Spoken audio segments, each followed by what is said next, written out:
Welcome to ORPtv. I'm Craig Stagner, coming to you from the Ride Auto Lift studio in Nixon, Missouri. It is Sunday, December 9th. Let's start things off by thanking our sponsors. All Parts Auto Salvage in Springfield, Missouri, 2600 North Benton. Let them help you fix your car. Clement's Auto Salvage, your 4x4 connection to the Ozarks, located in Branson. Schaefer Motors in Lebanon, Missouri. Sigs and Swigs in Nixa. Josh's Mobile Auto Repair and more in Mountain Home, Arkansas. Precision Lawn Care, Quality Truck Sales and Quality Detail Services, Rebel Saints Barbershop in Nixa, Collins Studio Tattoo and Spa, D&D Concrete Construction, Priority Welding and Fabrication, JK's Auto Repair, and our newest sponsor, Springfield Window Cleaning. We're so incredibly lucky to have these sponsors being a part of the program, and we hope that you'll give them a look, let them take care of you the way they take care of us, and when you do make contact with them, tell them that you heard about them here on ORPtv. We had an incredibly busy last few days. We went to Indianapolis, Indiana for PRI 2018. That's the Performance Racing Industry Trade Show, held every year in Indianapolis at the Indiana Convention Center, located right next to Lucas Oil Stadium, where the Indianapolis Colts play. This event is both buildings of the Indiana Convention Center, and then the football field is where they put all the haulers and trailers that are on display. Used to be parked outside, and I never quite got that because it was always awful cold and snowy. Well, then they moved them over to the stadium, and now it's warm and nice, and people can go over and check out those trailers and haulers. And that's where the after party is on Thursday night. They have live bands and just a big time over there at the football stadium at the Lucas Oil Stadium. The event itself, the Indiana Trade Center, is 750,000 square feet. It is almost impossible to check out everything that you want to see. It's not at all uncommon to be walking along and you go, wow, I didn't even see this aisle until now. It's a great time. We did make some contacts with some racers this week. Had a great time seeing racers that we had met before, saying hi to them again. It's great just to see these racers that we watch all year on TV and cover, and then you see them here in a relaxed, non-race environment where they're trying to get their car ready, trying to keep their mind on the race. They're just there to relax, have fun, sign autographs, post for pictures, and it's a great time. A few of the people that we talked to that we really got to carry on a conversation with, we interviewed Erica Enders and Stevie Fast Jackson. We talked with Erica about the shortened race schedule. The NHRA cut back on the Pro Stock Series. We also talked to Stevie Jackson about it and Greg Anderson. Here's a little bit of what Erica and Stevie had to say. The change in schedule, the shortened season this year, how does that make you feel? Well, I had a two-part answer to that question. Being a racer, I hate it because I want to race every weekend if we could, but helping run the business side of things, I definitely understand it. Most people, with exception to Greg and Jason, run a business or have a real job at home, so 24 races is extremely taxing. I loved it the way it was. In my opinion, Pro Stock is not the only class with a problem, and I feel we're being picked on slightly. Right. So if things changed, could you see you potentially move into a different class to race more? My heart's in Pro Stock. I love it. I love leaving with a clutch. I love having to shift. I think it's a driver's class. I did run a couple Pro Mod races last year. Right. Our plan is to run all 12 of them this year, along with the 18 Pro Stock races. So I'll be pulling double duty at some of the races and driving both of those cars. But I mean, I'll drive anything, and obviously our hopes are absolutely to save the class. I think that we're heading in the right direction, especially with all the teams working together for the first time in the history of the world. Well, you're kind of having to salvage it, right? You're kind of being forced to. If we kept going in opposite directions, the class was going nowhere good. So looking forward to next year. We're very optimistic. We've struggled the last few years since 16, so I'm looking forward to visiting the winter circle often. You will. I hope you're right. Well, thank you. Stevie so much. Fast Jackson, who is kind of the Ric Flair of. Now, we just talked to Erica Enders, and she said that with the change of schedule, she might be running more pro mod, which is right up your alley. So, Absolutely. let's hear it. What Come do you got on to say? in, the water's warm.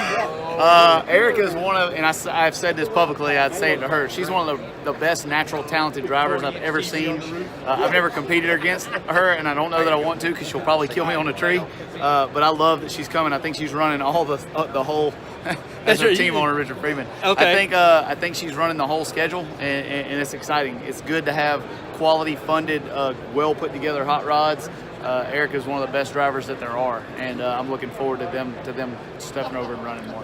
How much has your personality ruffled feathers, but at the same time, they're kind of like this guy, though? There's a lot of people that are turning out to see you. So what are you hearing about that? 50% of everyone hates me and 50% likes me. So you got to pick a direction and go with it. Exactly. I say what's on my mind, and that's hard for a lot of people to swallow. People have a problem with the truth. If your car's a piece of crap, I tell you it's a piece of crap. I'm not personally attacking you. I'm just telling you to work on your program. Well, that's hard for him to swallow, but so is losing. Right, So that's absolutely. their problem. I've kind of made a career on speaking my mind and telling the truth, and that's just what you get. It's not really something that can be changed. It's hard for me to find marketing partners that are okay with that. There are still some companies out there who want a guy who's in your face, and thank goodness. Right, see, this guy, he wants me to talk trash about everybody. I thought he was talking to me. Yeah, he maybe likes okay. you too. But yeah, it's a good deal, man. Personality, what you see is what you get, and that's what our fan base likes. And that's that's just what they me. love. It's not hard to do it when you're not playing a part. When I wake up at 5 a.m., this is me. Don't need any coffee to get going. I wake up, hit the ground, and I get to race cars for a living. So That's why you're one of the most popular drivers. I love Good it. luck Thank this you. year, Thank Steve. you. Thanks. Thank you. So as you can see, Stevie Jackson never short on words. He is absolutely what any sport really needs. He is exciting. He's fun. Maybe controversial to some because he doesn't really have too much of a filter. If he does, it's a real thin filter and says exactly what he's thinking. And it's a lot of fun getting to watch Stevie Jackson race. Now, we talked to Greg Anderson, too, off camera. I asked him about Tanner Gray. I didn't ask Erica Enders about that. I pretty sure already knew what Erica's feelings were about Tanner. I asked Greg Anderson what he thought of Tanner Gray's exit from the pro stock class, and different opinion about Tanner as far as his style. However, he was quick to admit that he was a great racer and had brought some attention to that class. So wished him well on his endeavor into NASCAR, but said he certainly wasn't going to miss losing to Tanner in 2019. We also spoke with Angie Smith, the pro motorcycle drag racer whose husband won the championship this year. Asked her about the women's only league that's going to be formed. It is a subsidiary through NASCAR. There's some of the ARCA drivers going to be riding in it. Asked Angie what she thought about a women's only league. I saw that some people had said that it was watered down and that they should be, if they're that good, they should be racing against the men. But Angie said she just as soon race against the men because they're the best and she wants to beat the best. However, we talked about that sometimes maybe that some of the female racers might not get the opportunity to race. I personally think it's a great deal. Anytime we can get more women involved in the sport and open it up to more people who may not have had that opportunity before. Friday, James Goad, the Reaper, did an autograph signing in the Neil Chance Racing Converters booth. Reaper was, as always, entertaining and fun. He was great. He just absolutely is a really real guy. What you see on TV is exactly who you meet when you meet James. He did share with us that he has a new No Prep series that he's going to be putting on in 2019. I think he said it might start in February. That would be pretty late in February, I'm sure. And heard some rumors that it might be making a stop at Ozark Raceway Park. So may very well see a James Reaper Goad No Prep event at Ozark Raceway Park in 2019. Also, while we were there, you may have saw pictures that we posted on our page of Kurt Busch's new, I'm not sure really his connection to it, but it was the Kurt Busch 1,000 horsepower, high performance Ford drift truck. It was really neat. It was pretty. It was high performance. It's going to be for sale at Scottsdale, Arizona at the Barrett-Jackson Auto Show. It was definitely worth taking a look at. We did get to talk with Lizzie Musey and her dad, the legendary engine builder Pat Musey, they were unveiling their new car for 2019. It's a great looking car. You've hopefully saw pictures of it here on our page. They have teamed up for 2019 with Edelbrock Racing. That's a great looking car, and I expect Lizzie will return to some of the success that she's had previously. We did speak with, got a real opportunity fell in our lap on Friday. Waiting in line to get an autograph from Sterling Marlin, NASCAR legend, two-time Daytona 500 winner. He was going to be signing autographs in the Tribodyne oil and lubricants booth. While we were waiting there for Mr. Marlin, got to speaking with the owner, and he asked me if I would do a quick interview with Sterling Marlin to talk about their product since he was there to promote it. This was absolutely floored me that I got to speak with someone who is as famous. There's only, I think, 3 drivers had ever won back-to-back Daytona 500s, and Sterling Marlin being one of them. And yes, everybody has told me their favorite Sterling Marlin memory, and it's the same one we all have. During a red flag of a Daytona event, Sterling, they stopped them on the backstretch because during a red flag you can't do any work on your car. Well, Sterling, I guess, thought, well, that means the crew can't, so he drops the window net, jumps out, starts pulling the fender well away from the tire, and the crew had, the NASCAR officials had to run over and go, no, you can't do that. That's a red flag. You got to get back in your car.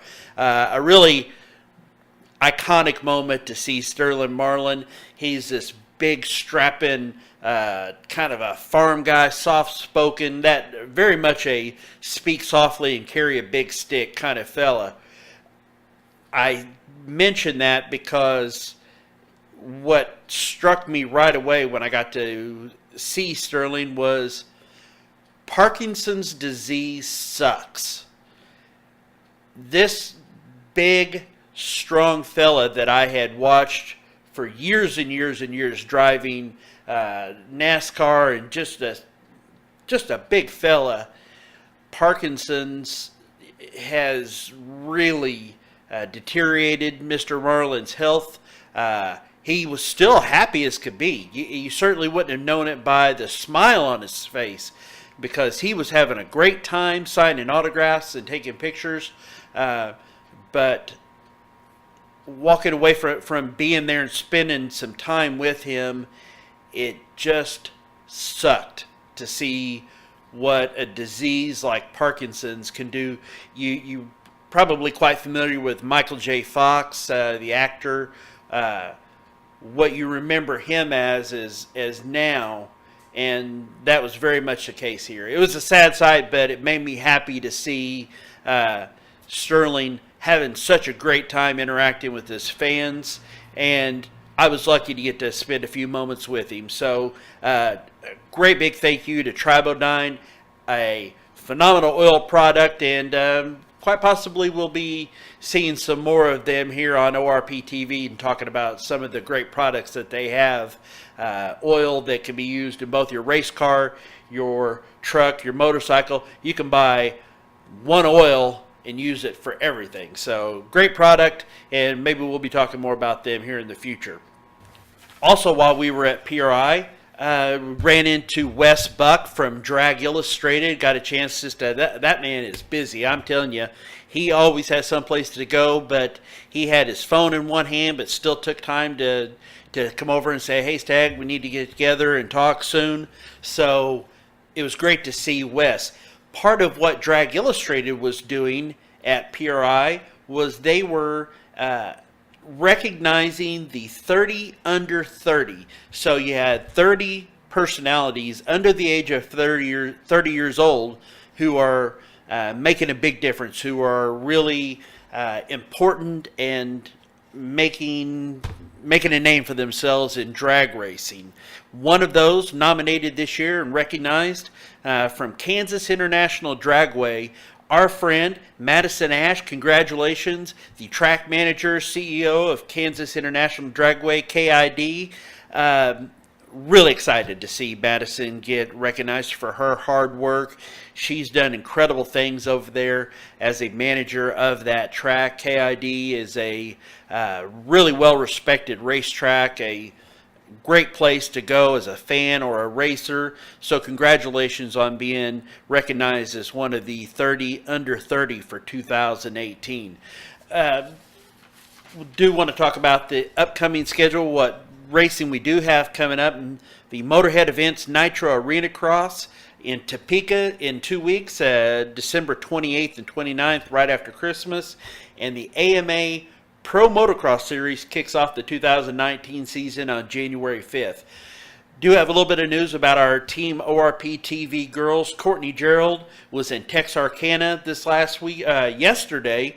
Had some bike trouble, unfortunately, but still yet managed to take a third in the 250 four-stroke, a third in the 450 four-stroke, and a fifth in the veterans class. That's in the Mid-South Arena Cross Series. Again, she's out of the Baton Rouge, Louisiana area, so she's racing a different Arena Cross Series than the Motorhead Events one. Congratulations to Courtney Gerald, who made that trip, and even with some bike trouble, had a couple podium finishes, so congratulations. We talked about Mariah Alverson recovering from the broken collarbone. She's still healing. It looked like on Facebook that's and Instagram that's not going to have her sidelined for very long at all. Tough girl. Miranda Maverick is, as we talked about last week, the number one ranked power rankings, the number one women's flyweight in Invicta FC. She'll be back in the Springfield area visiting family here coming up for the holidays. Looking forward to that. Our thoughts with Stephanie Frazee and her boyfriend Bo Gormley, who continue to get better and better. They had some good news this week, so we're really happy for Stephanie and Bo, and we look forward to seeing you again very soon.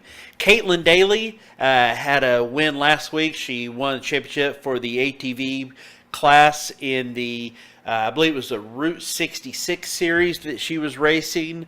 So congratulations again to Caitlin Daly. Haley Stagner will be taking off in a couple more weeks to start boot camp for the Airborne Infantry.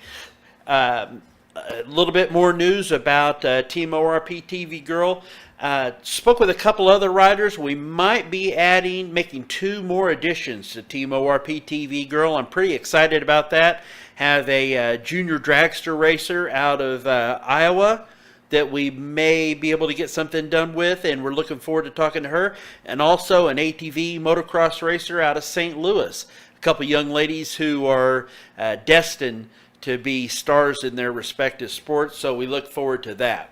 And hey, Kelsey, I got so many compliments about these tattoos this weekend in Indianapolis. I had numerous people ask me about it, ask me where I got it done, ask me about these tattoos. Cole did my Mopar one, and because of my Mopar one, Matt Hagan, NHRA Nitro Funny Car Racer, took video of my art tattoos and put them on his Instagram page. So a big thank you to Collins Studio Tattoo for making me look cool. That wraps it up for today. We'll see you back here next week for ORPtv. I'm Stag.